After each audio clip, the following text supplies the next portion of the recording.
As they headed out of the camp, the two young warriors nearly crashed into Whitestorm, who was leading Sandpaw and Running Wind into the forest for the dawn patrol.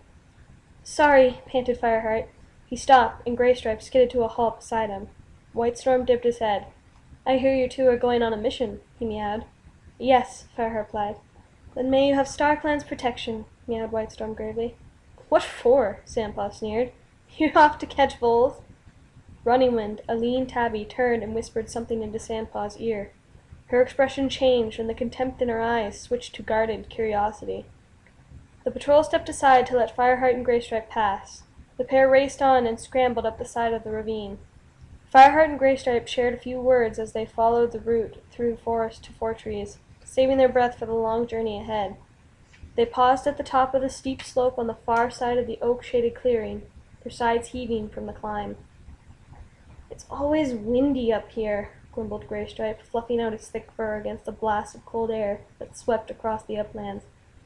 "I suppose there aren't any trees to block it," Fireheart pointed out, screwing up his eyes. This was WindClan's territory. As Fireheart sniffed the air, he detected the scent that all of his senses told him should not be there. "Do you smell RiverClan warriors?" he murmured uneasily. Graystripe lifted his nose. "No." "Do you think there might be some here?" "Maybe. They might want to make the most of WindClan's absence, especially since they know WindClan will be back soon," Fireheart warned. "Well, I can't smell anything now," whispered Graystripe. The two friends padded watchfully along the frozen turf, sheltered by the heather. A fresh scent stopped Fireheart in his tracks. "Can you smell that?" he hissed to Graystripe. "Yes," whispered Graystripe, flattening his ears against the ground. "RiverClan." Fireheart dropped into a crouch, keeping his ears below the heather. Beside him, Graystripe lifted his dark gray head to peer over the bushes. "I can see them," he murmured. "They're hunting." Fireheart stretched up cautiously to look. 4 RiverClan warriors were chasing a rabbit through the patch of gorse. Fireheart recognized Blackclaw from the gathering. The smoky black warrior pounced, his claws unsheathed, but sat up again with nothing to show for the chase. The rabbit must have made it to the safety of her warren. Fireheart and Graystripe dropped down again and pressed their bellies against the cold turf. "They're not good rabbit hunters," Graystripe hissed scornfully. "I guess RiverClan is more used to catching fish," Fireheart whispered back. His nose twitched as he smelled the scent of terrified rabbit coming nearer. With a pang of dread, Fireheart heard paw steps of RiverClan warriors fast approaching after it. "They're coming this way! We'll have to hide!" "Follow me!" whispered Graystripe. "I smell badgers this way." "Badgers?" Fireheart echoed. "Is it safe?" He'd heard the story of how Halftail had lost his tail in a fight with a badger old Brock. "Don't worry. The scent is strong but stale," Graystripe reassured him. "There must be an old set near here." Fireheart sniffed. His scent glands picked up a strong, almost fox-like scent. "Are you sure it's abandoned?" "We'll know soon enough. Come on, we've got to get out of here," replied Graystripe. He led the way quickly through the low bushes. The rustle of heather told Fireheart the RiverClan warriors were closing in. "Here!" Graystripe shouldered aside a tuft of heather to reveal a sandy hole in the ground.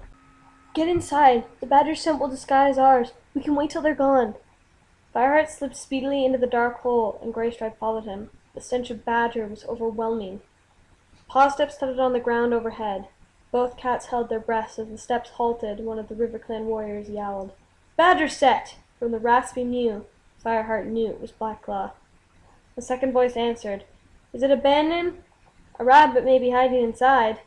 Fireheart felt Graystripe's fur bristling beside him in the dark. He unsheathed his claws and stared at the entrance to the hole, ready to fight if the warriors came inside. "Wait, the scent leads this way," meowed Blackclaw. There was a scrabble of paws overheard as the RiverClan warriors charged away.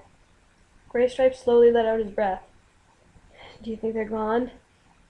"Perhaps we should wait a bit longer. Make sure none of them stay behind," Fireheart suggested. No more noises came from outside. Graystripe nudged Fireheart. "Come on," he meowed. Fireheart followed Graystripe cautiously into the daylight. There was no sign of the RiverClan patrol. The fresh breeze cleared Fireheart's scent glands of the badger stench. "We should look for the WindClan camp," he meowed to Graystripe. "It'll be the best place to pick up their scent." "Okay," answered Graystripe. They moved slowly through the heather, keeping their mouths slightly open to pick up the scent of any more RiverClan warriors. They stopped at the front of a large flat rock that sloped up steeply past the tops of the gorse bushes. I'll climb up and have a look around, offered Graystripe. My pelt will blend better with the stone. Okay, Fireheart agreed, but keep your head down. He watched his friend creep up the rock. Graystripe crouched at the top and gazed around the plateau, then skidded back down to Fireheart. There's a hollow over there, I think, Graystripe puffed, signaling with his tail. I can see a gap in the heather. Let's check it out, meowed Fireheart. It could be the camp.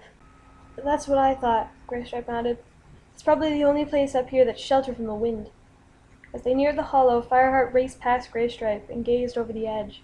It looked as if a Star-Clan warrior had reached down from the sky, scooped a pawful of peat from the plateau, and placed it with a thick tangle of gorse that grew almost to the level of the ground on either side. Fireheart sniffed.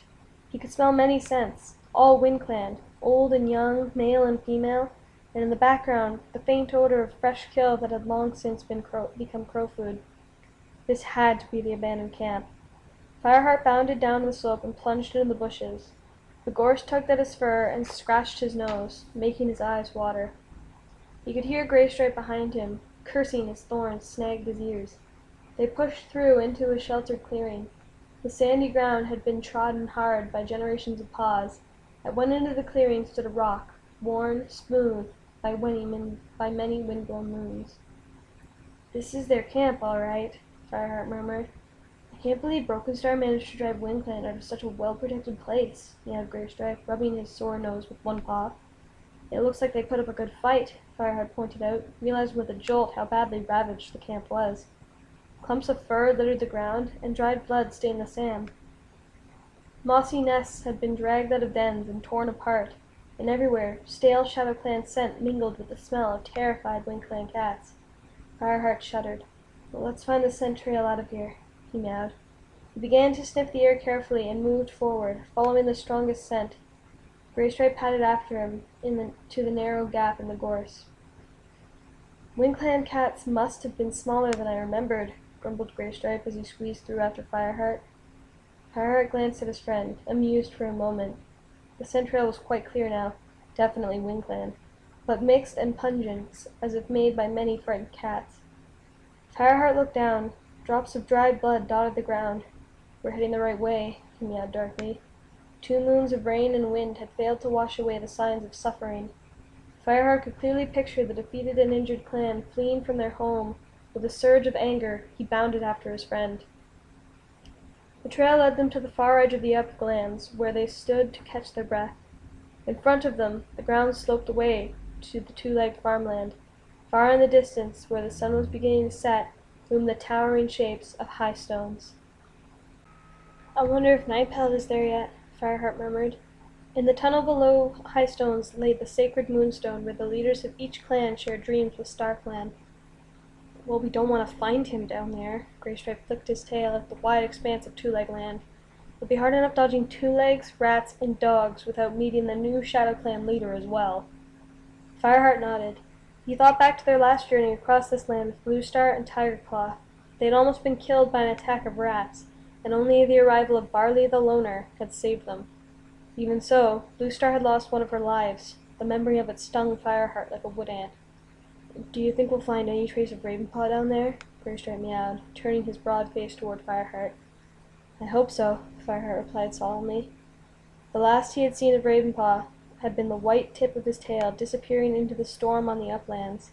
Had the ThunderClan apprentice made it safely to Barley's territory? The 2 warriors stared down the slope, carefully sniffing each clump of grass to make sure they stayed on the WindClan trail. It doesn't look as if we're heading for Highstones, Graystripe remarked. The trail took them sideways into a wide grassy field. They skirted the edge, staying near the hedgerow, as WindClan had done. The scent led them to the field and onto the two-leg through a small copse of trees. Look, Graystripe meowed. Sun-bleached piles of prey bones lay scattered in the undergrowth. Mossy bedding had been gathered beneath the thickest patches of brambles. WindClan must have tried to settle here, Fireheart meowed in surprise. I wonder what made them leave, asked Graystripe, sniffing the air. The scent is old. Fireheart shrugged, and the 2 cats followed the trail onward to the thick hedge. With a bit of a struggle, they wriggled through onto the grass verge. Beyond a narrow ditch lay a wide earth track. Graystripe leapt nimbly over the ditch and onto the hard red track. Fireheart looked around, stiffening as he recognized the hard-edged silhouette in the distance. "Graystripe, stop!" he hissed. "What's up?" Fireheart pointed with his nose. "Look at that two-legged place over there. You must be near Barley's territory." Graystripe's ears twitched nervously. "That's where those dogs live. But Windclan definitely came this way.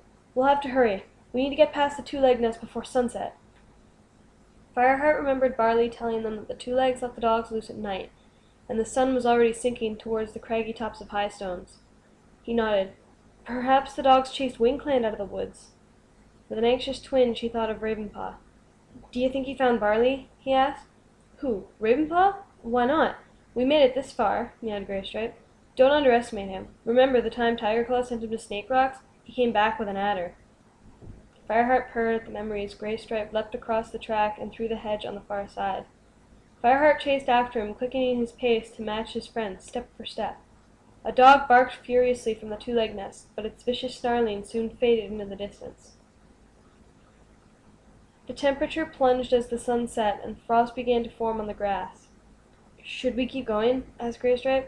"What if the trail takes us to Highstones after all? Nightpelt will definitely be there by now." Fireheart lifted his nose and sniffed the browning fronds of some ferns. The smell of Windclan, sour with fear, pricked at him. "We'd better keep going," he meowed. "We'll stop when we have to." The cold breeze carried another odor to Fireheart's nose. There was a thunderpath nearby. Graystripe screwed up his face. He'd smelled it too. The warriors exchanged a look of dismay, but pushed on. The stench grew stronger and stronger until they could hear the roar of thunderpath monsters in the distance. By the time they reached the hedge that ran alongside the wide gray path, it was hard to make out the Windclan trail at all. Graystripe stopped and looked around, uncertainty showing in his eyes, but Fireheart could just make out the fear scent. He crept through the shadows beside the hedge until he reached a place where the hedge was less thick. "They sheltered here," Fireheart meowed, imagining the terrified Windclan cats staring through the hedge at the thunderpath. This was probably the first time most of them had seen the thunderpath, Graystripe remarked as he joined Fireheart by the hedge. Fireheart looked at his friend in surprise. He'd never met a Windclan cat. They had been driven out of their territory almost as soon as he had become an apprentice. "Didn't they patrol their borders?" he asked, puzzled. "You've seen their territory. It's pretty wild and barren, and the prey's not easy to catch. I guess they never thought any other cat clan would bother hunting there. After all, RiverClan has their river, in a good year our forests are filled with prey, so no cat needs their skinny rabbits." A monster roared past on the other side of the hedge, its night eyes glaring. Fireheart and Graystripe flinched as the wind buffeted their fur even through the wall of leaves. When the noise had faded away, they sat up cautiously and sniffed around the roots of the hedge. "The trail seems to lead under here." Fireheart squeezed onto the grass verge that lay along the thunderpath. Graystripe scrabbled through behind him. But on the other side of the hedge the scent trail stopped abruptly. "They must have either doubled back or crossed the thunderpath," Fireheart meowed. "You look around here and I'll check out the other side." He fought to keep his voice calm, but exhaustion was making him desperate. Surely they couldn't have lost the trail now, after coming so far.